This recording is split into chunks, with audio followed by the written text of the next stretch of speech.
Ciao et salut les amis, j'espère que vous allez bien. Moi je vais hyper bien. C'est One Reflection. Qu'est-ce qu'on va parler? On va parler ici le volume 6 où on était et maintenant on va attaquer là où on était auparavant. Parce qu'on avait parlé de volume 1, 2, 3, 4, nous avons fait 5.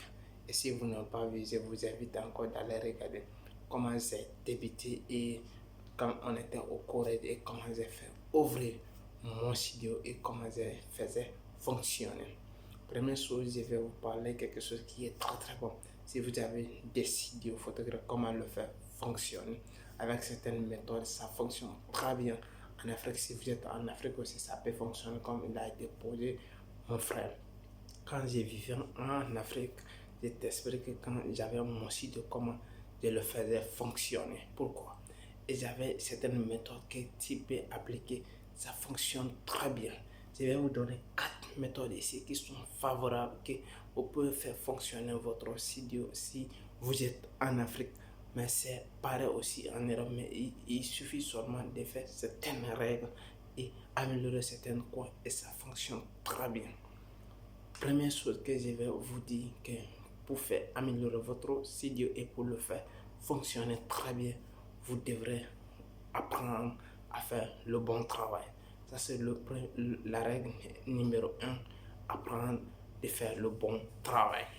Le bon travail, quand la personne qui fait le bon travail, tout simplement parce que ce sont des clients qui vous donneraient le client.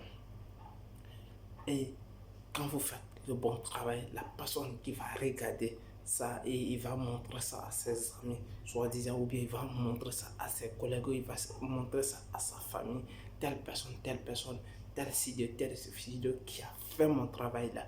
Vraiment, il a très bien fait mon travail. Je suis très ravi de mon travail parce qu'il a fait des bons boulots, parce qu'il a fait des bonnes choses. C'est très important quand vous faites une chose et la personne, il a été convaincu de votre travail, il a vu réellement que ce que vous avez fait, c'était super, il va aimer, il va apprécier.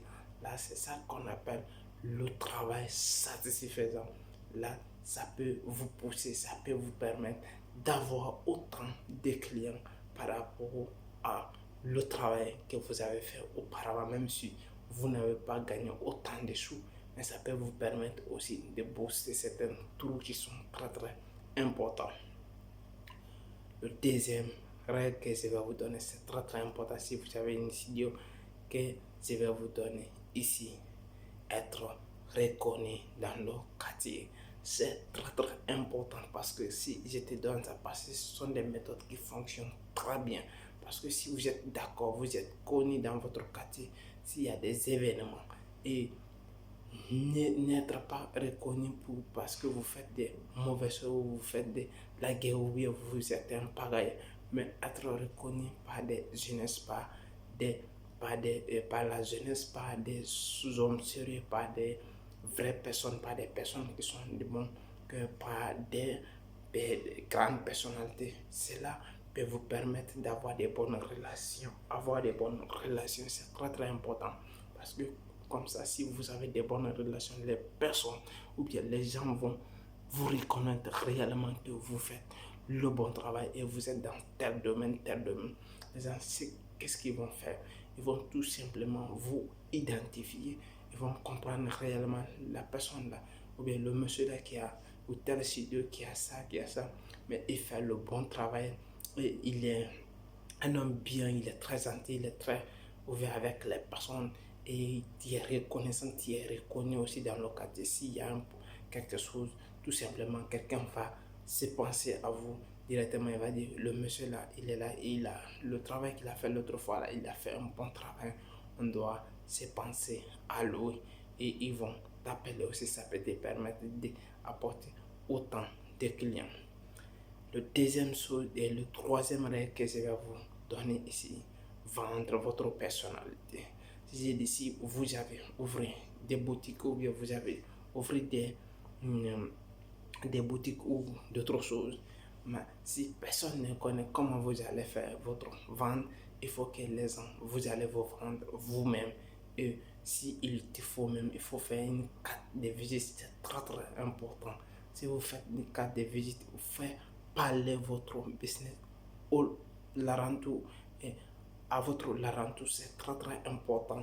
Si les gens qui font des baptêmes, les gens qui font, surtout chez nous là, il y a des Peuls, il y a des Malinques, il y a des Kognaks, il y a n'importe quelle race. Il y a des Souzous qui font souvent des baptêmes et quand ils en ont besoin, ils te payent aussi bien avec des mariages comme ça. Mais si vous avez des cartes, vous avez informé les gens cela et ils vous ont vu. Tout simplement, vous avez toujours avec vos matériels, vous faites des bonnes photos, vous faites des bonnes choses.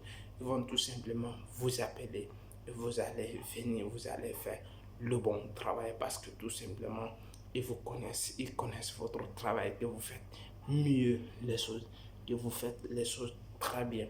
Ils vont toujours apprécier par votre travail et le travail que vous faites parce que les gens vont tout simplement aimer ce que vous faites.